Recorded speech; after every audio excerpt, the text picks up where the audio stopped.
नमस्कार दोस्तों, उम्मीद करता हूं आपसे बिल्कुल ठीक होंगे। इस वीडियो को देखने के लिए आप सभी बिल्कुल तैयार होंगे। दिल्ली पुलिस का जो परीक्षा है वो बिल्कुल आपकी छाती पे धरी है, कभी भी पेपर आपका हो सकता है। अधिकांश बच्चों का हो भी गया है।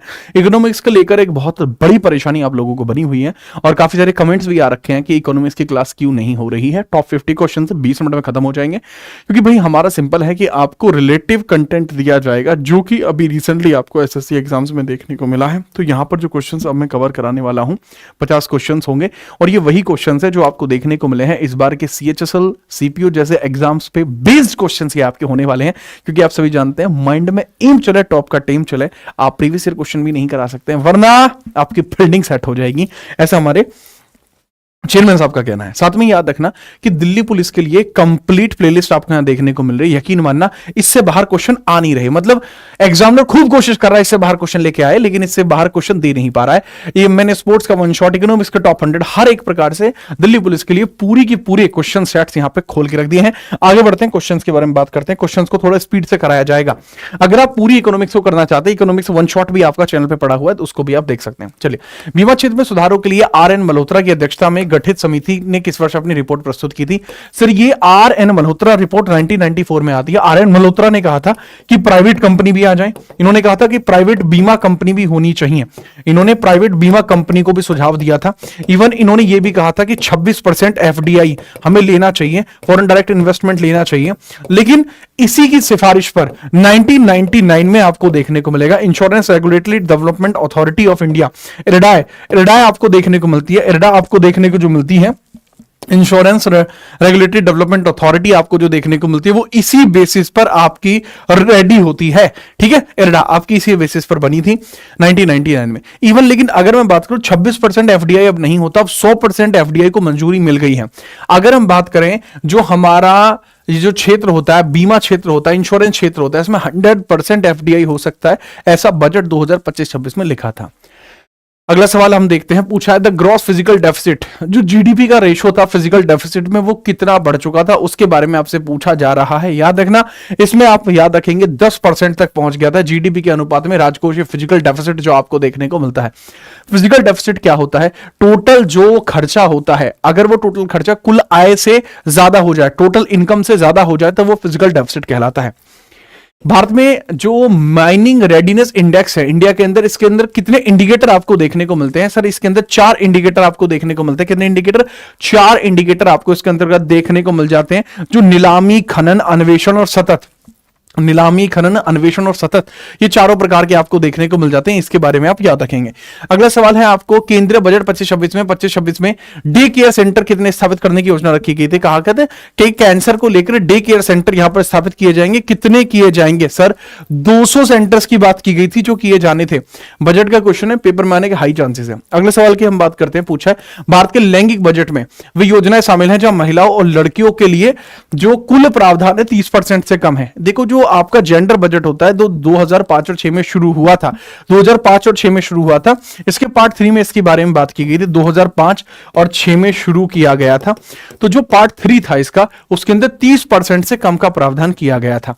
ये जेंडर बजट के बारे में ही चर्चा यहां पर कर रहा है। देखो, पार्ट ए क्या था? 100% महिलाओं के लिए काम करता था। पार्ट ए किस लिए था? 100% for female, 100% for female, 100% for female आपको देखने को मिलेगा। पार्ट बी में क्या था? पार्ट बी में 30% से ज्यादा, 100% से कम, ये आपको पार्ट बी में देखने को मिलता था। पार्ट सी के अंदर क्या था? 30% से भी कम, ये आपका बजट देखने को मिला है। The east Asia summit progress आपको जो देखने को मिलेगी, ईस्ट एशिया समिट के बारे में पूछा जा रहा है। यह कुआलालंपुर मलेशिया में हुआ था, 2005 से शुरू किया गया था।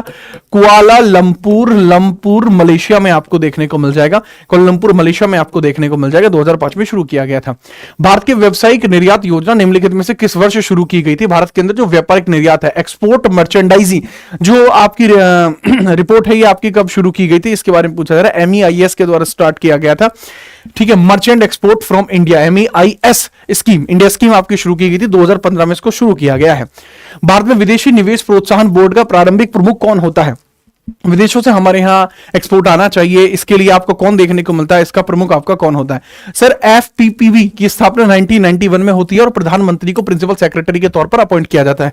प्रधानमंत्री के जो प्रधान सचिव आपको देखने को मिलते हैं, उसके अंदर चीजों को आगे बढ़ाते हैं और आगे इसको लेकर जाते हैं। तो याद रखना, FIPB 1991 में बना था, जिसका काम यही था। 1991 में रुपयों को 2 चरणों में अवमूल्यित किया गया था। संचयी अवमूल्यन अमेरिका डॉलर के संदर्भ में लगभग कितना प्रतिशत आपका किया गया था, इसके बारे में पूछ रहे हैं। लगभग 18% इसके अंदर चेंजेस आपको देखने को मिले थे।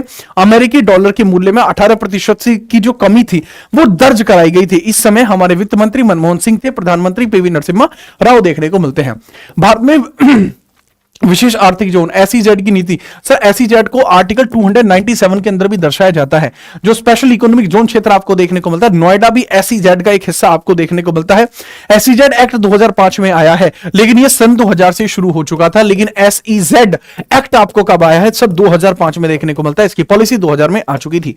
अगला सवाल है, रिजर्व बैंक ने क्वेश्चन मार्क में बैंकिंग लोकपाल योजना पहली बार शुरू की थी। तो जो बैंकिंग लोकपाल योजना है वो पहली बार 1995 में शुरू की गई थी, जिससे कि बैंकिंग के अंदर सुधार किया जा सके।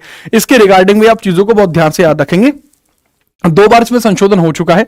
2006 में इसके अंदर संशोधन हुआ, 2021 में इसके अंदर संशोधन हुआ। दोनों के बारे में आप थोड़ा थोड़ा याद रखेंगे।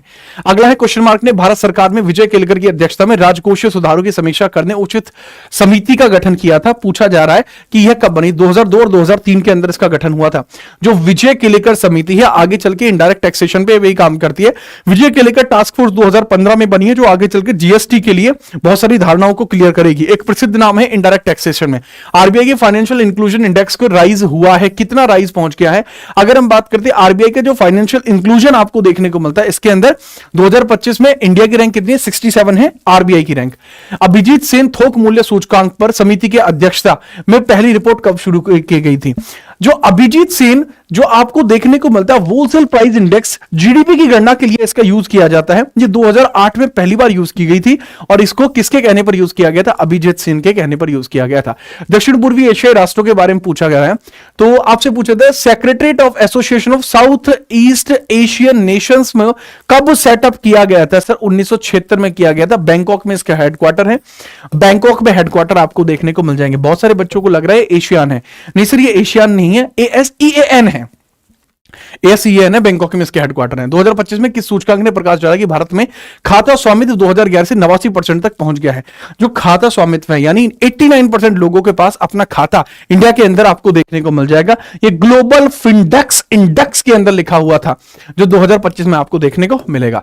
नेक्स्ट है क्वेश्चन मार्क, जनसंख्या अनुमानों पर तकनीकी समूह की रिपोर्ट जुलाई 2020 के अनुसार भारत की बुजुर्ग आबादी 2021 तक कितने मिलियन पहुंच जाएगी। भारत के अंदर जो बुजुर्ग लोग हैं वो कितने मिलियन पहुंच सकते हैं, इसके बारे में आपसे पूछा जा रहा है। सर 193.4 मिलियन पहुंचने के चांसेस है कि इतनी पहुंच जाएंगे। आगे बढ़ते हैं। नेक्स्ट है भारत में वित्तीय समावेशन सूचकांक के अंदर उप सूचकांक सब इंडेक्सेस कितने हैं। फाइनेंशियल इंक्लूजन इंडेक्स के अंदर कितने आपको सब इंडेक्स देखने को मिलते हैं। एसिड यूजेज और क्वालिटी, एसिड यूजेज और क्वालिटी, एसिड यूजेज और क्वालिटी, ये 3 आपको देखने को मिल जाते हैं। इनके बारे में थोड़ा सा याद रखना।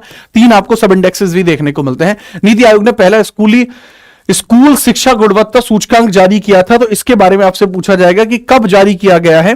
ठीक है, अगर हम बात करें स्कूल शिक्षा गुणवत्ता सूचकांक की बात की जा रही है, यह कब जारी किया गया था। सर ये 2019 में अभी लेटेस्ट में ही जारी किया गया था।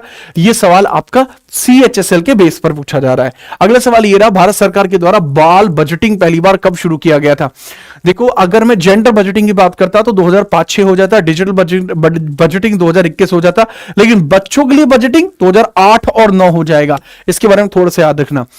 2001-2 में उत्पादन शुल्क संरचना में सैनवेट केंद्रीय मूल्य वर्धित कर की 1% रखी गई थी। तो सैनवेट जो आपका रखा गया था वो कितने % रखा गया था 2001 और 2 के अंदर। सर 16% रखा गया था। अच्छा, बहुत सारे बच्चे सोच रहे हैं कि सर इतना तेज क्यों करा रहे हैं। मैं आपको स्पष्ट तौर पे बता दूं, ये एक रिवीजन क्लास है। अगर आप कंप्लीट चाहते हैं तो वो भी आपको जीतना जीएस पर देखने को मिल जाएगा। कंप्लीट सीरीज भी होगी, करंट अफेयर भी होगी, जो 1 जनवरी से स्टार्ट हो रही है। पुरानी चीजें भी पड़ी हुई हैं, जो प्लेलिस्ट दिखाई थी उस प्लेलिस्ट को जरूर आप देख लेना, वो भी आपको देखने को मिल जाएगा बिना किसी परेशानी के। अगला सवाल आपको देखने को मिलता है, there are 2 broadly set of factor that influence migration. Migration को 2 ही फैक्टर्स होते हैं। हां सर बिल्कुल 2 फैक्टर्स होते हैं, पुश इफेक्ट, पुल इफेक्ट, 2 ही होते हैं आपके। नेक्स्ट हम बात करते हैं, भारत में निम्नलिखित में से किस पंचवर्षीय योजना में समाज के समाजवादी स्वरूप की नींव बनाने का प्रयास किया गया था। देखो सर जो द्वितीय पंचवर्षीय योजना है इसके अंदर आपको देखने को मिलेगा महालनोबिस मॉडल के ऊपर हमने इसके अंदर काम किया था। हमने बहुत सारी इंडस्ट्रियों को बनाया था, लेकिन इनको गवर्नमेंट बनाया था, प्राइवेट नहीं किया था, जो बताता है कि हम यहां पर कहीं ना कहीं भारत सरकार खुद अपना कब्जा रखना चाह रही थी बहुत सारे सेक्टर्स में। अर्थव्यवस्था के संदर्भ में यदि सकल मूल्य वर्धित से इसको घटाया जाता है तो शुद्ध मूल्य वर्धित प्राप्त होता है। अब किसमें से आप इसको घटाएंगे, जो प्राप्त होगा सर, अगर डेप्रिसिएशन इसमें से घटा दोगे, अगर आप जीडीपी में से डेप्रिसिएशन घटा दोगे, डेप घटा दोगे तो एनडीपी आ जाएगा।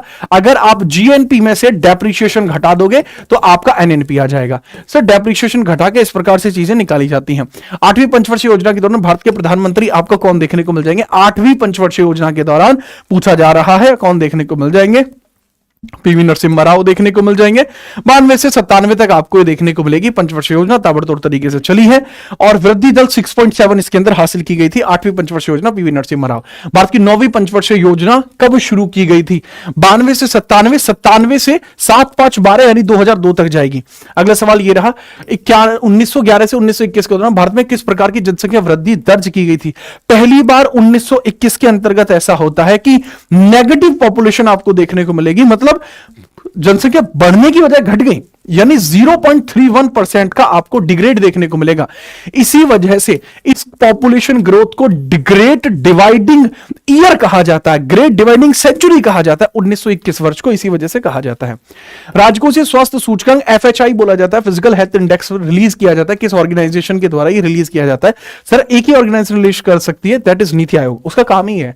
चौथी पंचवर्षीय योजना के तहत योजना आयोग के अध्यक्ष निम्नलिखित में से कौन सी? चौथी पंचवर्षीय योजना जो आपको देखने को मिल जाएगी, फोर्थ पंचवर्षीय योजना जो आती कब है? सर ये 1969 से 74 तक आपकी रहती है। इसके बारे में याद रखना। इंदिरा गांधी आपको देखने को मिलेंगे, स्थिरता के साथ विकास। इंदिरा गांधी इसके खुद अध्यक्ष रही हैं। प्रौद्योगिकी को नवाचार देने के लिए टेक्नोलॉजी और इनोवेशन रिपोर्ट पब्लिश की जाती है, किसके द्वारा? टेक्नोलॉजी और इनोवेशन के लिए जो रिपोर्ट रिलीज की जाती है United nation conference on trade and development UNCTAD के द्वारा लॉन्च की जाती है। सार्वजनिक वस्तुओं के संदर्भ में गैर प्रतिद्वंदी का अर्थ क्या होता है? गैर प्रतिद्वंदी का अर्थ क्या होता है? देखो, गैर प्रतिद्वंदी वो होती है जैसे आपको राशन मिलता है, आप राशन ले लो, क्या दूसरे के राशन को इंपैक्ट करोगे? नहीं करोगे। एक दुकान पे 50 वस्तु रखी है, अगर आपने 25 खरीद ली, अकेले ने 25 खरीद ली, 50 लोगों को खरीदनी थी, बाकी 50 लोगों की धज्जियां उड़ा दी। लेकिन अगर यही सरकारी होती तो आपको उतनी ही मिलती जितनी आपको यूज करनी है, तो एक व्यक्ति का उपयोग दूसरे व्यक्ति को कम नहीं करता। इसको गैर प्रतिद्वंदी कहती है, कौन? रिवेलरियस नहीं होती है ये, ठीक है। इसके बारे में भी याद रखना। नेक्स्ट है आपका जनगणना 2011 के अनुसार किस राज्य में दशकीय जनसंख्या नकारात्मक वृद्धि में थी, यानी जनसंख्या बढ़ने की बजाय घट गई, -0.47 आपको देखने को मिल जाएगी, दैट इज नागालैंड, याद रखना। नेक्स्ट है निम्नलिखित में से कौन सरकारी विभागों के सामान्य कामकाज के लिए किए गए खर्चों से संबंधित है? सरकारी विभाग के अंदर जो भी कामकाज होते हैं वो आपको किस प्रकार का खर्चा देखने को मिलता है? सर वो एक प्रकार का रेवेन्यू एक्सपेंडिचर देखने को मिलता है। अगला सवाल है, सार्वजनिक वस्तुओं के संबंध में निम्नलिखित में से कौन सा कथन सही है? जितने भी आपके पब्लिक गुड्स होते हैं इसके बारे में आपसे पूछा जा रहा है, वो क्या है? सर पब्लिक गुड्स जो होते हैं generally benefit to the public goods are available for all, सबके लिए अवेलेबल होते हैं, लोगों के हित के लिए इनको रखा जाता है, बहुत जरूरी काम था। भारतीय योजना के शिल्पकार कौन माने जाते हैं? इंडियन प्लानिंग के फादर कौन माने जाते हैं? जिन्होंने भारत के अंदर योजना करना सिखाया, प्रशांत चंदा महालनोबिस को माना जाता है। ये क्वेश्चन मैंने बहुत बार करा रखा है, एनटीपीसी वाले सिलेबस में भी कराया था, सीजीएल में भी कराया था, दिल्ली पुलिस में भी कराया था। व्यक्तिगत प्रायोजन आय सकल आय का वह हिस्सा है जो कि किससे संबंधित है? जो पर्सनल डिस्पोजेबल इनकम होती है, ये एग्रीगेट इनकम का वो हिस्सा है जो किस चीज से बिलोंग करता है? सर ये है परिवारों से रिलेट करता है, ये आय परिवारों से रिलेट करती है, याद रखना। बजट के संदर्भ में वेतन, पेंशन, रक्षा सेवाएं ये किसके अंतर्गत आती हैं? सर वेतन है, पेंशन है, रक्षा सेवाएं हैं, ये सब की सब जो आपको देखने को मिलती हैं, ये सब की सब रेवेन्यू एक्सपेंडिचर में आपको देखने को मिलती हैं, रेवेन्यू एक्सपेंडिचर में आपको देखने को मिलती हैं। अगला, भारत में ब्रेन ड्रेन के कारण निम्नलिखित में से कौन सा आपको देखने को मिल जाएगा? Which of the following is the reason brain drain in India? Bharat के अंदर ब्रेन ड्रेन का जो सबसे बड़ा कारण आपको देखने को मिल रहा है वो क्या देखने को मिलता है? सर भारत में कम नौकरी के अवसर है, इस वजह से ब्रेन ड्रेन हो रहा है, बिल्कुल हो रहा है। भारत में उच्च शिक्षा की कम गुणवत्ता है, जी हां, भारत के अंदर बच्चे को अगर किसी को इंजीनियरिंग कर दी है उसके बावजूद भी उसको बायोलॉजी पढ़नी पड़ेगी 10 तक, एक प्रकार की जो गुणवत्ता है वो कम है, इसी वजह से दोनों ही ऑप्शन इसमें देखने को मिलेंगे। एक वर्ष में अर्थव्यवस्था में सभी फर्मों के सकल मूल्य वर्धित का योग क्या कहा जाता है? सम ऑफ ग्रॉस वैल्यू एडेड, जितनी भी वैल्यू एडेड उसके द्वारा की जाती है गुड्स के अंदर या सर्विसेज के अंदर, वो कहलाती क्या है? सर वही तो जीडीपी है, ठीक है, वही तो जीडीपी आपको देखने को मिलती है एक वर्ष में अर्थव्यवस्था के अंदर, सभी अर्थव्यवस्था के अंदर है, यानी डोमेस्टिकेशन इसके अंदर किया गया है। नेक्स्ट है, भारत की औद्योगिक नीति संकल्प 1956 के अनुसार उद्योगों को 3 श्रेणियों के अंदर बांटा गया था, एक वो जो सरकारी होगी केंद्र सरकार की, एक राज्य सरकार की और तीसरी होगी प्राइवेट। इस प्रकार का इसके अंदर कन्वर्जन किया गया था, 3 प्रकार के किए गए थे, ठीक है, 3 अनुसूचियां इसके अंदर बनाई गई थी, इसके बारे में याद रखना। नेक्स्ट आगे हम बात करते हैं, इनमें से किस राज्य की जनसंख्या 2011 की जनगणना के अनुसार 100 मिलियन से अधिक थी। एक राज्य की जनगणना 100 मिलियन से यानी 10 करोड़ से अधिक आपको देखने को मिल रही थी। दैट इज जिया हो बिहार के लाला, यूपी होता तो यूपी भी आंसर था। ठीक है, आगे हम बात करते हैं, सामाजिक सुरक्षा संहिता कहां तक सीमित होती है। The code on social security extend serial security. जो सुरक्षा संहिता आपको सामाजिक तौर पर देखने को मिलती है, ये ऑर्गेनाइज अनऑर्गेनाइज दोनों ही प्रकार की संस्थाओं के लिए काम करती है। इसके बारे में याद रखना। यदि सरकार साल दर साल उधार लेती है तो यह किस ओर ले जाता है। वर्तमान में देखो कहा तो जा रहा है कि भाजपा सरकार बहुत ज्यादा उधार ले रही है। अगर इसी प्रकार से उधार पे उधार लिए जाते रहे, ये एक्यूमुलेशन ऑफ डेब्ट हो जाएगा। This is known as accumulation of डेब्ट, ऋण का संचय हो जाएगा जिसको चुका नहीं पाएंगे, फिर एसेट्स बेचने पड़ते हैं तब वो चुक पाता है। आगे हम बात करते हैं सूक्ष्म अर्थव्यवस्था के संदर्भ में मांग। माइक्रो इकोनॉमिक्स के बारे में पूछा जा रहा है। माइक्रो इकोनॉमिक्स के संबंध में अगर पूछा जाएगा तो आप बताएंगे कि माइक्रो इकोनॉमिक्स जो होती है, इसके अंदर जो जियोग्राफिकल डिमांड फंक्शन जो होता है वो आपका क्या होता है। सर यह एक प्रकार का डिमांड फंक्शन जो होता है वो डिमांड कर्व को दर्शाता है, डिमांड कर्व को ही यह दर्शाता है। इसके बारे में भी याद रखना। अगला सवाल है, पहला high speed rail corridor Mumbai से अहमदाबाद तक है 2025 में। तो मुंबई से अहमदाबाद तक का जो हाई स्पीड रेल कॉरिडोर है ये किसकी सहायता से बनाया जा रहा है। सर ये आपके शिकानशेन बुलेट ट्रेन की कहने पर बनाया जा रहा है, जो जापान की है, शिकानशेन बुलेट ट्रेन। कम विदेशी मुद्रा भंडार भारत के लिए गंभीर समस्या क्यों है। अगर हमारे पास विदेशी भंडार कम रहेगा तो इससे क्या होगा। सर अगर हमारे पास विदेशी भंडार कम रहेगा तो हम इंपोर्ट चीजों को नहीं कर पाएंगे, क्योंकि इंपोर्ट में हमें विदेशी मुद्रा में पेमेंट करना पड़ जाता है, कई बार डॉलर में पेमेंट करना पड़ता है। और भारत के अंदर आरबीआई ने 1956 में जो अपना एक मिनिमम रिजर्व रेशो सिस्टम बनाया है कि अगर आप नोट छापना चाहते हो तो गोल्ड और फॉरेन हमें अमाउंट एक लिमिटेड रेशो में चाहिएगा, उसमें भी इंपैक्ट पड़ेगा। बट ऑप्शन के अकॉर्डिंग अगर मैं बात बताऊं कि भैया हम एसेंशियल इंपोर्ट्स लेने में अपना पेमेंट नहीं कर पाएंगे, जो सबसे बड़ा इशू होगा विदेशी भंडार के ना होने पर। प्रगतिशील आय कराधान क्या होता है, प्रोग्रेसिव इनकम टैक्सेशन क्या होता है, कि प्रोग्रेसिव इनकम टैक्सेशन है, इसको आप किस प्रकार से आप देखते हैं, इसके बारे में आपसे पूछा जाएगा। हायर इनकम होगी तो हायर टैक्स रेट होगा, यही आपको प्रोग्रेसिव फॉर्मेट देखने को मिलता है। अगर आप में से किसी ने मुझसे इकोनॉमिक्स थियरी में पढ़ी है, ऐसा एक भी क्वेश्चन नहीं है जो बाहर गया हो अभी तक, अभी छोड़ो आगे तक भी नहीं जाएगा।